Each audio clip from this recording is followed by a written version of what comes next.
नमस्कार दोस्तों, चलिए स्टार्ट करते हैं। नेक्स्ट आपका इंडियन काउंसिल एक्ट 1861 और 1892। देखिए, दोनों एक्ट के बारे में बात करते हैं। मैंने आप लोग को 53 तक का जो 53, हाँ 1853 का एक्ट वगैरह सब कंप्लीट कर दिया था। उसके बाद उसी सीरीज में आगे आ जाता है 1857 में आपके यहाँ पे होता है बड़ा रिवॉल्ट। ठीक है, 1857 के रिवॉल्ट के बाद सरकार पूरी तरीके से हिल जाती है, मतलब उसका एकदम से अंदर अंदर कांपने लगती है। उसकी हालत ये खराब हो जाती है कि भाई अब तो इन लोग मतलब बदला लेने पे आ गए हैं, अब इन लोग कुछ भी कर सकते हैं। एंड उसी के साथ साथ मैंने आप लोगों को बताया था कि एक और ट्रेंड चल रहा था, ब्रिटेन की बात कर रहे थे। एक तो इंडिया में इंडियन लोग चाह रहे थे कि भाई ईस्ट इंडिया कंपनी के एक्सप्लॉयटेटिव रूल को खत्म किया जाए। ठीक है, साथ ही साथ ब्रिटेन में क्या हो रहा था, ब्रिटेन में जितने भी पार्लियामेंटेरियंस थे, जितने भी नेता लोग थे, उन लोग चाह रहे थे कि भाई उन लोग को भी इंडिया के अंदर जो लोग कमा रहे, मतलब ईस्ट इंडिया कंपनी जो कमा रही है उसमें से स्टेक मिलता रहे, उसमें कुछ ना कुछ पैसा आता रहे, करप्शन के थ्रू ही आए लेकिन आए आता रहे, बस कंटिन्यूसली आता जाता रहे। ठीक है, तो इसके लिए उन लोगों ने बहुत हथकंडे अपनाए थे, लेकिन वो मतलब ऐसे अचानक से पूरे के पूरे कंपनी को ख़त्म करके ऐसे कर नहीं सकते थे। तो ये जो रिवॉल्ट था 1857 का, इसने एक अपॉर्चुनिटी दे दी, एक बड़ी अपॉर्चुनिटी आई वुड से कि दे दी कि भाई एकाएक ब्रिटिश गवर्नमेंट का भी जो मंसूबा था वो पूरी तरीके से पूरा हो रहा था, और जो इंडियंस थे उनका भी मंसूबा पूरी तरीके से पूरा हो रहा था। ठीक है, तो इसीलिए 1857 को एक माइलस्टोन भी कहा जाता है, टर्निंग पॉइंट भी कहा जाता है। इसको अलग अलग हिस्टोरियंस अलग अलग तरीके से देखते हैं। ब्रिटिश पॉइंट ऑफ व्यू से देखा जाए तो उन लोग बोलते हैं हाँ हम लोग अच्छा एक सिविलाइजेशनल गवर्नमेंट यहाँ पे एस्टेब्लिश करने के लिए इस पॉइंट ने, मतलब 1857 के रिवॉल्ट ने ये पॉइंट दे दिया। एंड इंडियंस लोग उसको अपने फ्रीडम स्ट्रगल का एक इंपॉर्टेंट माइलस्टोन मानते हैं, वो तो आप लोग जानते ही होंगे। ओके, नेक्स्ट थिंग, 1857 के बाद जब गवर्नमेंट ऑफ मतलब ब्रिटेन की जब गवर्नमेंट में, मतलब वहाँ की पार्लियामेंट को पता चल गया कि भाई चलो अब तो ये मौका हाथ में आ गया है, अब चलो इसका अच्छी तरीके से रीप करें, तो उन लोगों ने जस्ट अगले ही साल, मतलब जैसे ही आपका आंदोलन खत्म होता है, आपका ये रिवॉल्ट खत्म होता है, 1858 में एक छोटा सा एक्ट लाता है जिसको क्वींस विक्टोरिया प्रोक्लेमेशन भी कहा था। ठीक है, उसमें कुछ इतना बड़ा चीज़ नहीं है, इसके लिए मैं बता नहीं रहा। उसको अलग से लिया इसीलिए नहीं जा रहा क्योंकि उसके अंदर कोई भी काउंसिल का कुछ चेंजेस वगैरह नहीं किया जाए। जो चेंजेस है मैं यहाँ पे एक्सप्लेन कर दूंगा, आप लोग उसको समझ जाइएगा। फिर उसके बाद तुरंत 3 साल बाद आता है आपका 61 का एक्ट, तो वो और 92 वाला काम का है। ये विक्टोरिया का प्रोक्लेमेशन इंपॉर्टेंट नहीं है। ठीक है, विक्टोरिया प्रोक्लेमेशन, इसको लॉर्ड कैनिंग जो है वो इलाहाबाद के जो फोर्ट है वहाँ से इसको प्रोक्लेमेशन को पढ़ते हैं। ठीक है, तो विक्टोरिया का प्रोक्लेमेशन आपका इलाहाबाद में पढ़ा गया था। ठीक है, लॉर्ड कैनिंग इसको एक्सप्लेन करता है, तो उसमें ये प्रावधान फर्स्ट ऑफ ऑल ये किया गया रहता है कि गवर्नर जनरल का जो हम लोग ने इसको वैसे डिस्कस किया था, उसके अंदर मैंने डिस्कस किया था आपका जो 1857 का हम लोग ने रिवॉल्ट वाला जो वीडियो पढ़ा था, तो उसके अंदर मैंने आप लोगों को बताया था कि क्वीन विक्टोरिया का जो प्रोक्लेमेशन आता है उसके अंदर क्या क्या इंपॉर्टेंट क्लॉजेस थे।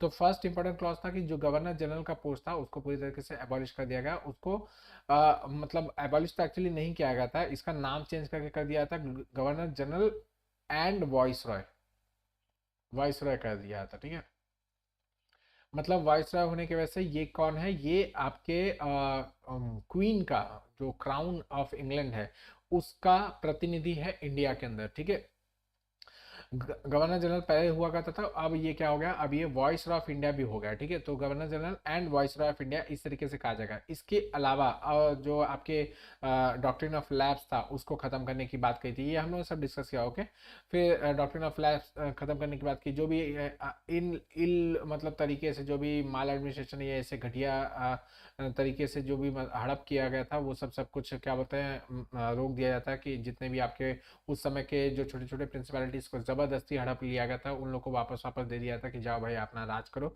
हालांकि ये सब सिर्फ कहने की बात थी, ऑन पेपर सिर्फ था, असली में सब चेंज होता है। खैर उसमें नहीं जाएंगे, इंपॉर्टेंट चीज़ें नहीं है कि क्या है, लेकिन इसके अलावा ये भी कहा था कि इंडियंस लोग का पार्टिसिपेशन कराया जाएगा, उन लोग से अच्छा मतलब उन लोग को भी गवर्नमेंट का हिस्सा बनाया जाएगा।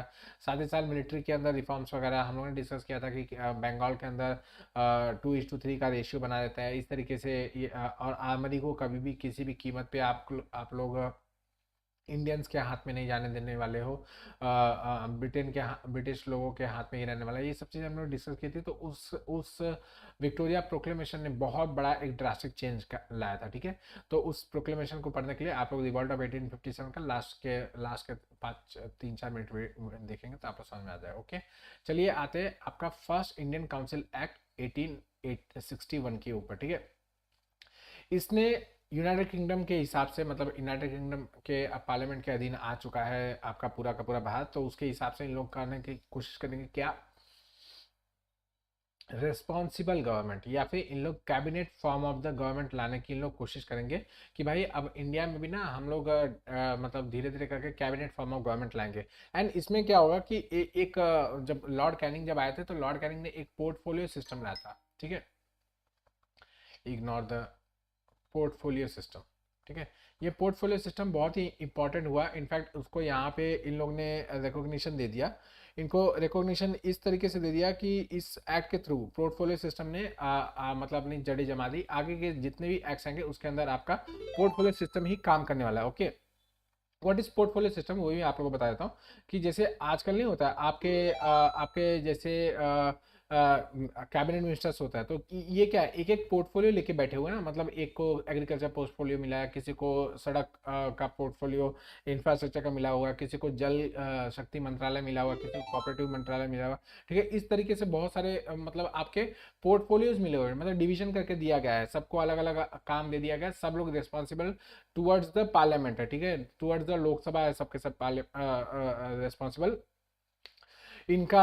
इसको कहा था portfolio system, that is not portfolio system. मतलब आपका काम आप ही को है, सब लोग मिलके एक ही डायरेक्शन में काम कर रहे हैं, ऐसा नहीं होने वाला। यहाँ पे सबका काम डिवाइड करके रखा गया। ओके, तो फला मंत्री हो गए, मतलब कोई एग्रीकल्चर मंत्री हो गया, कोई मतलब इंफ्रास्ट्रक्चर मंत्री हो गया, कोई जल मंत्रालय हो गया, ठीक है। इस तरीके से उन लोग का इसको कहा था पोर्टफोलियो सिस्टम, ठीक है।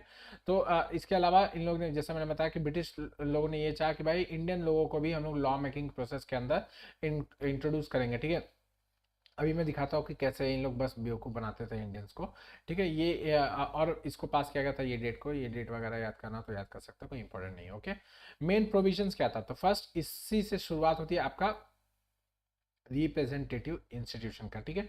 इसके अंदर रिप्रेजेंटेटिव इंस्टीट्यूशन का लाने का मतलब ये था कि भाई अब क्या करेंगे, इंडियंस को पार्टिसिपेशन के अंदर, मतलब इंडियंस को इसके अंदर धीरे धीरे इंक्लूड करने की कोशिश करेंगे। तो इस हिसाब से क्या होता है, इंडियंस को नॉन ऑफिशियल मेंबर्स की तरह इसके अंदर वॉइसरॉय के पास अधिकार दे दिया गया कि वॉइसरॉय जो है अपनी काउंसिल के अंदर, जो वॉइसरॉय का काउंसिल है उसका, जो पहले गवर्नर जनरल एंड काउंसिल होता था उसको चेंज करके वॉइसरॉय काउंसिल कर दिया गया।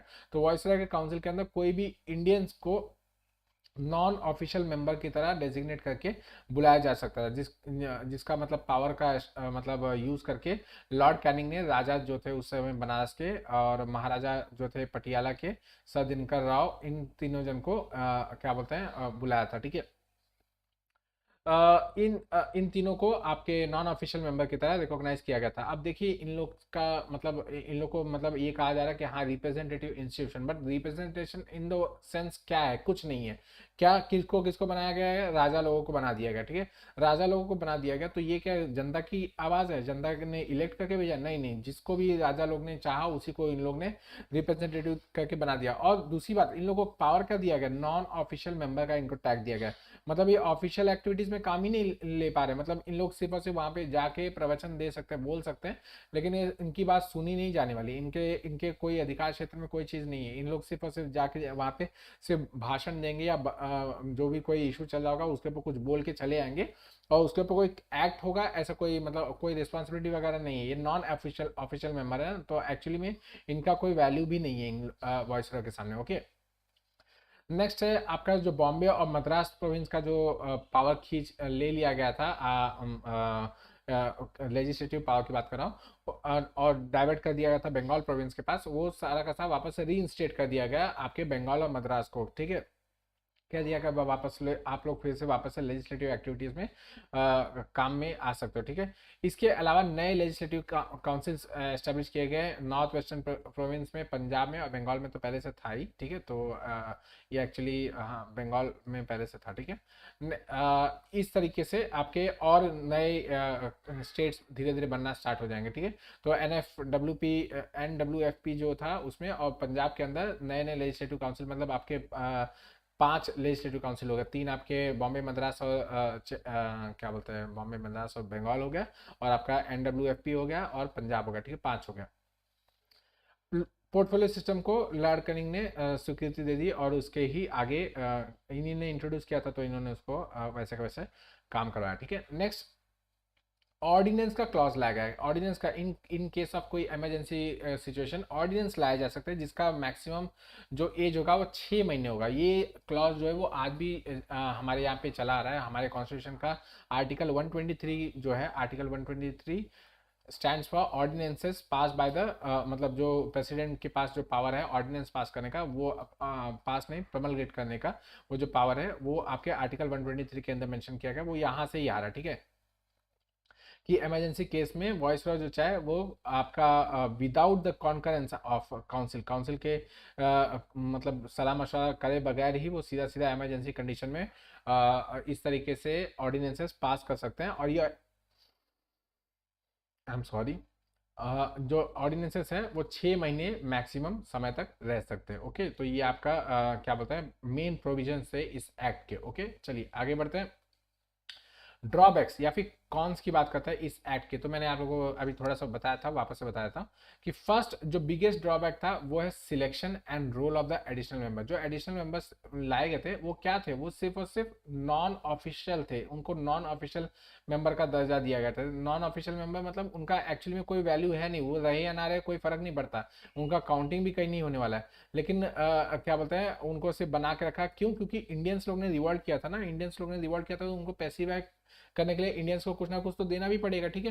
तो इंडियंस को कुछ देने के बजाय इन लोगों ने क्या किया कि हाँ भाई आप लोग हमारे काउंसिल में आ जाइए, बकबक करिए, आपकी बातें हम लोग सुनेंगे सुनेंगे लेकिन उसके ऊपर कोई काम नहीं करेंगे। इस तरीके से इन लोग को एडिशनल मेंबर बना दिया। वो उसी से खुश हो गए कि हाँ हम लोग जाके वॉइसरॉय के साथ बैठने वाले, हम लोग जाके वॉइसरॉय की काउंसिल के मेंबर बनने वाले, वो उसी से खुश हो गए, ठीक है। आज भी हमारे यहाँ पे होता है ना, कोई भी अगर इंटरनेशनल कोई भी व्यक्ति जो इंटरनेशनल ख्याति प्राप्त कर लेता है, उसको कोई बड़ा CEO कोई बड़ा अमीर आदमी बन जाता है, तो हम लोग तुरंत ही उसको रिलेट कर देते हैं, वो इंडिया का ही बच्चा था, वो इंडिया से चला गया, वहाँ जाके इंडियन बॉर्न ओरिजिन का है, उसके मम्मी पापा ओरिजिन में। मैं जानता हूँ आप लोग के दिमाग में कौन कौन लोग आ रहे हैं, तो स्पेशली आपके ऋषि सुनाक जी आ रहे हैं, आपके जितने भी गूगल ने इनके इनके जो भी आपके CEOs बैठे हुए हैं, वो सब कुछ आ रहे होंगे, ठीक है।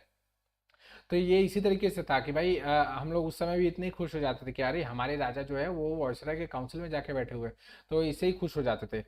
लेकिन इनका कोई भी डिस्कशन में कोई पार्ट नहीं होता था, और ये सिर्फ और सिर्फ एडवाइजरी रोल का प्ले करते थे। जो मैंने आपको बताया भाई, इन लोग उससे जाके बोल सकते थे कि हाँ भाई ऐसे ऐसे करो, इनकी कोई भी बात वैल्यू नहीं रखती थी, और सिर्फ और सिर्फ एडवाइजरी रोल में रहते थे, इनका कुछ भी माना जाना वाला ऐसा कंपल्शन नहीं होता था, ओके। नेक्स्ट, इसी वजह से नॉन ऑफिशियल मेंबर्स जो थे आपके एग्जीक्यूटिव काउंसिल के, वो इंटरेस्टेड ही नहीं थे इस काउंसिल में जाके बैठने के लिए। एक शुरू में 1-2 बार गए कि हाँ चलो चलते हैं, मीटिंग होने वाली है, ऐसे वैसे बड़े ताम पाम झाम से गए वहाँ पे, पता चला उनको कोई बोलने ही नहीं दे रहा, सब अपना अपना बोले जा रहे हैं। और ये जब हाथ उठा रहा है कि हाँ मेरी बारी, तो बोलते चुप रहो, शांति रहो, तुम्हारी बारी आने वाली है, अभी अभी नॉन ऑफिशियल्स का नहीं, अभी ऑफिशियल्स का काम चल रहा है, ऑफिशियल्स का काम चल रहा है। तो आपको आप वहाँ से, मतलब अब एक राजा वहाँ पे पहुंचा हुआ है, किसी एक भले छोटे प्रिंसिपैलिटी का है, लेकिन वो वहां से गया है बड़ा तामझाम लेके कि हाँ राजा जी आ रहे हैं, राजा जी आ रहे हैं। राजा जी वॉइसरॉय के काउंसिल में बैठते हैं और भोंदू की तरह बस बैठे रहते हैं, हाथ दिखाते हैं कि हाँ भाई मुझे बोलने का मौका देगा। लेकिन बनाया ही इस तरीके से एक्ट था कि भाई आपको सिर्फ और सिर्फ आप एक क्या बोलते हैं उसको क्या कहते हैं, सेरिमोनियल पोस्ट की तरह आपको बिठा के रखा गया है। बस आप बस वहाँ पे आओगे, वहाँ पे क्या बोलते हैं बकबक करोगे तो भी हम लोग कान बन करके बैठे रहेंगे, इस तरीके से यहाँ पे था। तो ये इन लोगों को कोई मौका नहीं देता था। दैट इज वाई इन लोग भी सोचते थे कि हम लोग जाएं क्यों, बेवजह वहाँ पे जाके बेइज्जती तो होती है, उससे बेटर है यहाँ पे रहेंगे तो 4 लोग को डांटते फटकारते तो रहेंगे और लोग हमारी बात भी सुनने वाले हैं, ठीक है। तो इसके लिए इन लोग क्या बोलते हैं इसमें अटेंड करने नहीं चाहते थे, और ना ही उस एक्ट के अंदर कोई ऐसा क्लॉज भी किया गया था कि भाई इन लोग को कंपल्शन है, इन लोग को अटेंड नहीं करना पड़ेगा, इतनी प्रेजेंटी रखनी पड़ेगी, इतना अटेंडेंस होना चाहिए, ऐसा कोई क्लॉज ही नहीं रखा गया था। तो मतलब ये इसीलिए किया गया था कि भाई आप लोग आना है तो आओ, नहीं आना है तो बाहर में जाओ, लेकिन बस आपका नाम हम लोगों ने रजिस्टर कर दिया कि आप वॉइसरॉय के काउंसिल के एक मेंबर हो, ठीक है, तो आप लोग इसी से खुश हो जाने वाले हो। ओके। नेक्स्ट, इंडियन मेंबर्स को किसी भी बिल को अपोज करने के लिए कोई भी जब बोलने का ही अधिकार नहीं है तो अपोज करना तो बहुत ही दूर की बात होगी ना। मतलब इनका तो ऐसा रहता था कि आप आए हो तो सिर्फ और सिर्फ अपने खुशी से आए हो, आप हमारे लिए आए नहीं हो, ना ही आपको बुलाया गया, आप सिर्फ यहाँ पे सिर्फ अपना अपने मर्जी से चले आओ, ठीक है। इनफैक्ट ऐसे ऐसे कई सारे बिल्स होते थे जो गवर्नमेंट वहां से लेके आती थी, इन लोग का पूछती भी नहीं थी, और वो खुद ही पास करके उसको खत्म कर देती, ठीक है। ये आपके एक्ट्स के कुछ आपके प्रॉब्लम थे। ओके। नेक्स्ट आते हैं इंडियन काउंसिल एक्ट 1892, बार बार 1992 1992 निकल रहा था, 1892 पे आते हैं। ये क्या है, ये थोड़ा सा उससे इंक्रीमेंटल हो जाता है, इसमें और ज़्यादा कुछ वैल्यू नहीं, मतलब बस यही है कि जो पहले चीज़ें थी उससे और थोड़ा सा एक्सपांड किया गया है। जो आपका पार्लियामेंट्री सिस्टम को बनाने के इन लोग की जद्दोजहद जो स्टार्ट हो चुके हैं, उसी को और थोड़ा सा आगे लेके जाएंगे, ठीक है।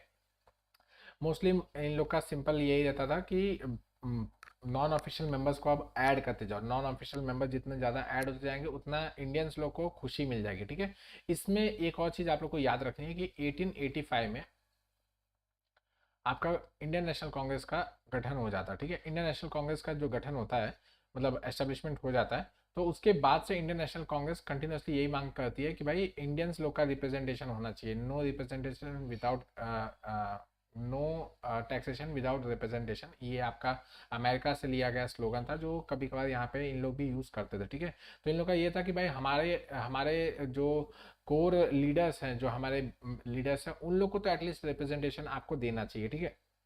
इस तरीके से इनका रिक्वायरमेंट रहता है। लेकिन वही है कि मतलब ब्रिटिश गवर्नमेंट ये सोचती है कि भाई इनको इतने जल्दी जल्दी अगर इनके रिप्रेजेंटेशन वगैरह देने लगेंगे तो एक समय इन लोग आ जाएंगे कि हाँ भाई अब हम लोग को छोड़ के आप लोग जाओ अपने अपने घर पे, तो हम मतलब हम लोग को यहाँ से निकलना पड़ेगा, तो वो हमारे लिए पॉसिबल नहीं है। बेटर हम लोग इनको धीरे धीरे करके नॉन ऑफिशियल मेंबर भरते चले जाएंगे। नॉन ऑफिशियल मेंबर का कोई रिस्पॉन्सिबिलिटी नहीं है, कुछ काम नहीं है, वो कुछ भी मतलब किसी भी तरीके से काम में अड़चन नहीं लगा सकते। तो बेटर ये है कि उन लोग भाई वहाँ पे बस बैठने के लिए आ जाएंगे और खुश भी रहेंगे कि हाँ भाई हम लोग का रिप्रेजेंटेशन हो रहा है। ओके।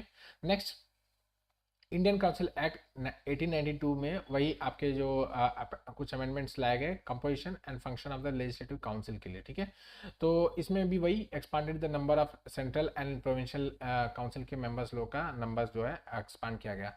कितना कितना एक्सपांड किया गया या क्या क्या इंक्रीज किया गया वो सब यहाँ पे लिस्टेड है, देख सकते हैं। बॉम्बे में 8 नॉन ऑफिशियल मेंबर, मद्रास में 20, बंगाल में 20, नॉर्थ वेस्ट प्रोविंस में 15, अवध में 15, सेंट्रल लेजिस्लेटिव काउंसिल के अंदर 10, और मिनिमम 10 हो सकते हैं और मैक्सिमम 16 हो सकते हैं। ये सब आप लोग याद करना चाहें तो याद कर सकते हैं, यूपीएससी इन पे कोई क्वेश्चन नहीं बनाएगा, ये आपके अगर काम में आएंगे तो कहीं मतलब पीसीएस वगैरह के छोटे मोटे एग्जाम्स वगैरह में आ गया तो आ गया, नहीं तो फिर इसके अलावा वो आएगा तो आपके मेंस वगैरह में ही आप खुद से ही इम्प्लीमेंट करना चाहे तो कर सकते हो। ओके।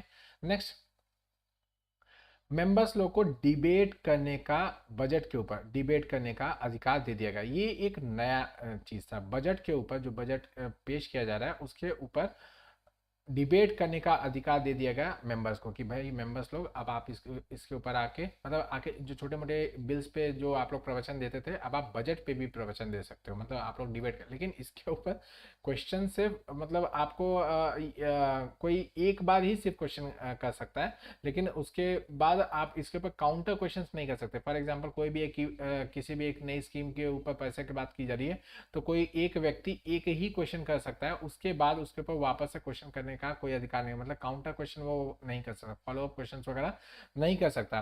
एंड इसको कोई वोटिंग का भी अधिकार नहीं था। विदाउट द एबिलिटी, ये देखिए, without the ability to vote, vote भी नहीं कर सकता। ये सिर्फ यहाँ पे आएंगे, टाइम पास करके जाएंगे। वैसा एक बार आप लोगों ने क्वेश्चन पूछ लिया तो आपकी मतलब चांस खत्म, ये ऐसा चल रहा था, ठीक है। तो मतलब धीरे धीरे उनको इंक्रीमेंटली कुछ ना कुछ राइट्स वगैरह भले दिए जा रहे हैं, लेकिन राइट्स इस तरीके से नहीं दिए जा रहे कि उनको कुछ एम्पावरमेंट वाली फीलिंग आ जाए। ऐसा नहीं किया जा रहा है। इसके बजाय बस उनको बस एक मतलब उन लोगों ने मांगा तो हम लोगों ने कुछ ऐसा दे दिया कि भाई हमारा भी मन शांत हो गया, उनका भी मन शांत हो गया, इस तरीके से। ओके, नेक्स्ट है, मेंबर्स लोग को कुछ नॉमिनेट करने के लिए गवर्नर जनरल काउंसिल को एक अधिकार दे दिया गया कि वो मतलब जैसे भी जो मेंबर्स जो नॉमिनेट होके चले आ रहे हैं उन लोगों को कैसे नॉमिनेट करना है या क्या क्राइटेरिया होना चाहिए, वो उसके मतलब गवर्नर जनरल के पूरा विवेक पे, मतलब आपके वॉइसरॉय के पूरे दिमाग के ऊपर है कि वो जिसको चाहे उसको बुलाए और जिसको चाहे उसको निकाल दे, ठीक है। वो नॉमिनेशन का कोई प्रोसेस वगैरह मेंशन नहीं किया गया, जैसा उनकी मर्जी वैसा उनको लोगों को बुला सकते हो। ओके, नेक्स्ट, इसमें इनडायरेक्ट प्रोविजन, ये एक सेकंड इंपॉर्टेंट चीज है कि यूज ऑफ इलेक्शन क्या है। Indirect provision for the use of election, actually इसमें क्या कहते थे कि नॉन ऑफिशियल मेंबर्स जो होते थे वो अलग अलग चेंबर से आते थे, मतलब अलग अलग चेंबर्स मतलब अलग अलग जो आपके सेंट्रल लेजिस्लेटिव काउंसिल है, यहाँ पे आप देखिए सेंट्रल लेजिस्लेटिव जो काउंसिल है, इसके अंदर इन जगह से एक एक व्यक्ति, दो दो व्यक्ति इस तरीके से इनडायरेक्टली इलेक्ट होके आ रहे हैं, ठीक है। इनडायरेक्टली रिप्रेजेंटेटिव बन के यहाँ पे आ रहे हैं आपके सेंट्रल लेजिस्लेटिव असेंबली में।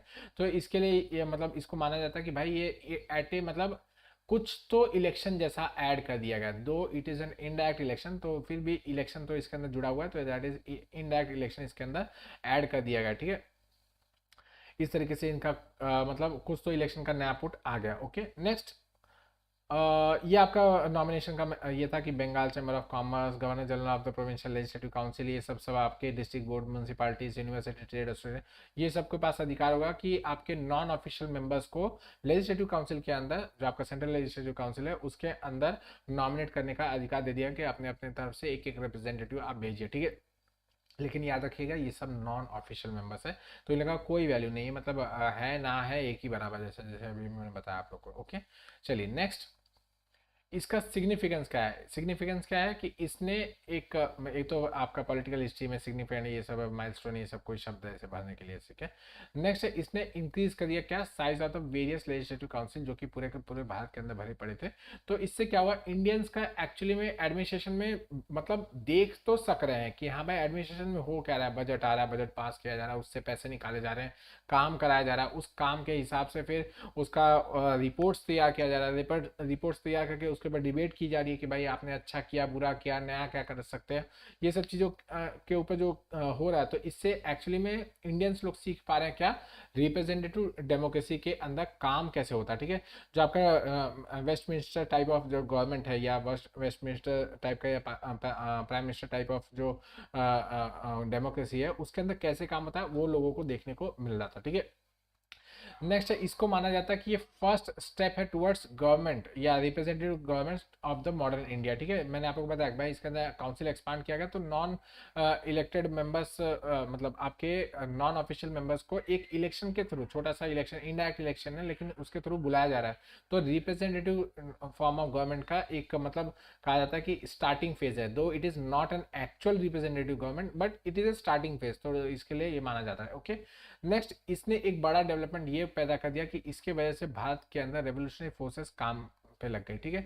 जो आपके रेवोल्यूशनरी मूवमेंट्स होंगे, जो रेवोल्यूशनरी फ्रीडम फाइटर्स थे, उन लोग अब काम पे लग गया कि भाई अब ये ब्रिटिश लोग सुनने वाले नहीं। क्यों, क्योंकि मैंने आपको बताया ना 1885 में क्या हुआ था, 1885 में कांग्रेस बनी, तो सारे के सारे जितने भी उस समय के यूथ लोग थे, जितने भी रेवोल्यूशनरी फोर्सेस में बाद में चले जाएंगे, वो सब पहले से किससे जुड़े थे, कांग्रेस से जुड़े थे कि हाँ भाई कांग्रेस हमारी बात करवाएगी, वहाँ पे लेके जाएगी, हमारी आईएनसी जो है वो हमारी बातें लेके जाएगी, फिर गवर्नमेंट ऑफ इंडिया मतलब जो ब्रिटिश गवर्नमेंट है वो हमारी बातों को तवज्जो देगा, उसके ऊपर कुछ काम करेगा, कुछ नया नया चीज़ें आएंगी। लेकिन ऐसा हुआ क्या, नहीं मिला, क्या ठेंगा, कुछ नहीं मिला। तो इन लोग क्या मतलब अब समझिए 7 साल हो चुके थे आपके एस्टेब्लिशमेंट से लेके, लेकिन मिला क्या, कुछ भी नहीं मिला। तो इसके लिए इन लोग को लगा कि भाई ये कांग्रेस वांग्रेस सब मतलब धोखा है, इस पे से मन उठ गया मेरा, ठीक है। अब मैं चला रेवोल्यूशनरी क्रांतिकारी बनूंगा, ठीक है। तो इससे आगे चल के बहुत सारे रेवोल्यूशनरी मूवमेंट्स वगैरह होंगे, बहुत सारे ऐसे ऐसे अटैक्स वगैरह कराए जाएंगे, ठीक है।